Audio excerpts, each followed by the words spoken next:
பேசும்போது மொழி ஏதம்மா பிறர் காதில் கேட்பதற்கும் வழி ஏதம்மா ஒரு ஜோடி சேர்ந்து செல்லும் பயணங்களில் உறவழி வேறு இல்லை கவனங்களில் இளமாமையில்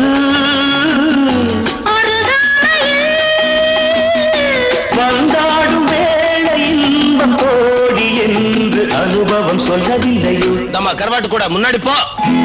என் மன்னவன் காதல